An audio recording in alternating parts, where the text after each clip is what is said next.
Good morning ಎಲ್ರಿಗೂ. This is my first video of my YouTube channel that is Stock for Life. Welcome back.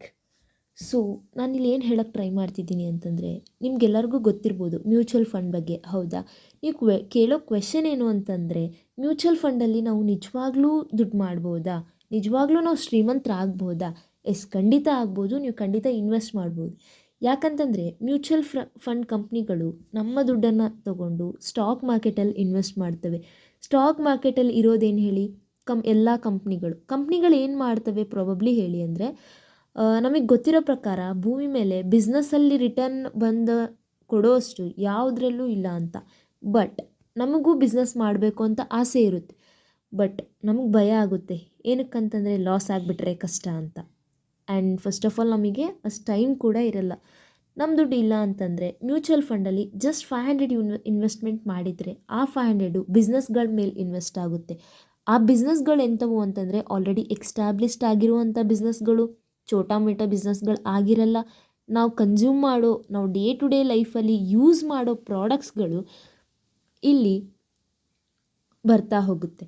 For example, ಇವಾಗ Britannia ತೊಗೊಳ್ಳಿ, Asian paints ತೊಗೊಳ್ಳಿ, HDFC bank ತೊಗೊಳ್ಳಿ, Bajaj finance, ಈ ಥರ ದೊಡ್ಡ ದೊಡ್ಡ ಕಂಪ್ನಿಗಳ ಮೇಲೆ ಇನ್ವೆಸ್ಟ್ ಮಾಡ್ತವೆ. ಆ ದುಡ್ಡು ಆ ಕಂಪ್ನಿಗಳು ಬೆಳೆದಂಗೆ ನಮ್ಮ ದುಡ್ಡು ಕೂಡ ಗ್ರೋ ಆಗ್ತಿರುತ್ತೆ. ಆದ್ದರಿಂದ ನಾವು ಮ್ಯೂಚುವಲ್ ಫಂಡಲ್ಲಿ ಇನ್ವೆಸ್ಟ್ ಮಾಡಿ ನಿಜವಾಗ್ಲೂ ನಮ್ಮ ದುಡ್ಡನ್ನ ಮಾಡಬಹುದು. ಹಾಗಾದರೆ ಮ್ಯೂಚುವಲ್ ಫಂಡಲ್ಲಿ ಹೇಗೆ ಇನ್ವೆಸ್ಟ್ ಮಾಡಬೇಕು? ಫಸ್ಟ್, ನಾವೇನಾದರೂ ಮ್ಯೂಚುವಲ್ ಫಂಡಲ್ಲಿ ಇನ್ವೆಸ್ಟ್ ಮಾಡೋಕ್ಕೂ ಮುಂಚೆ ನಾವೊಂದು ಕ್ವೆಶನ್ ಮಾರ್ಕ್ ಹಾಕ್ಕೋಬೇಕು. ನಾವು ಏನಕ್ಕೆ ಇನ್ವೆಸ್ಟ್ ಮಾಡ್ತಿದ್ದೀವಿ ಅಂತ, ಈ ದುಡ್ಡನ್ನ ನಮಗೆ ಏನಕ್ಕೆ ಬೇಕು ಅಂತ. ಯಾಕಂತಂದರೆ ಲೈಫ್ ಅನ್ನೋದು ಮ್ಯಾಜಿಕ್ ಅಲ್ಲ, ಲಾಜಿಕ್ ಆಗಿರುತ್ತೆ. ನಾವು ಇನ್ವೆಸ್ಟ್ ಮಾಡಬೇಕು ಅಂತಂದರೆ ಒಂದು ಗೋಲ್ನ ಇಟ್ಕೊಂಡು ಮಾಡಬೇಕು. ಹಾಗಿದ್ರೆ ನಮ್ಮ ಗೋಲ್ ಅಂತಂದರೆ ಏನು? ಫಸ್ಟ್ ಆಫ್ ಆಲ್ ನಮಗೆ 3 ಟೈಪ್ಸ್ ಆಫ್ ಗೋಲ್ಸ್ನ ಇಟ್ಕೋಬೇಕು. ಒಂದು ಶಾರ್ಟ್ ಟರ್ಮ್ ಗೋಲ್ ಇಟ್ಕೋಬೇಕು. ಶಾರ್ಟ್ ಟರ್ಮ್ ಗೋಲ್ ಅಂತಂದ್ರೆ ಏನು? 1 ರಿಂದ 3 ವರ್ಷದೊಳಗೆ ಕಂಪ್ಲೀಟ್ ಆಗುವಂಥದ್ದು. ಫಾರ್ ಎಕ್ಸಾಂಪಲ್, ನೀವು ಮೊಬೈಲ್ ತೊಗೊಳ್ಳಿ, ಅದಕ್ಕೆ ಇನ್ವೆಸ್ಟ್ಮೆಂಟ್ ಮಾಡ್ತೀರಾ. ಮನೆಗೇನಾದರೂ ಸಾಮಾನು ತೊಗೊಳಕ್ಕೆ ಇನ್ವೆಸ್ಟ್ಮೆಂಟ್ ಮಾಡ್ತೀರಾ. ವೆಕೇಷನ್ ಆಗಿರ್ಬೋದು. ಸೊ ಇದಿಷ್ಟೆಲ್ಲ ಶಾರ್ಟ್ ಟರ್ಮ್ ಗೋಲ್ ಆಗಿರುತ್ತೆ.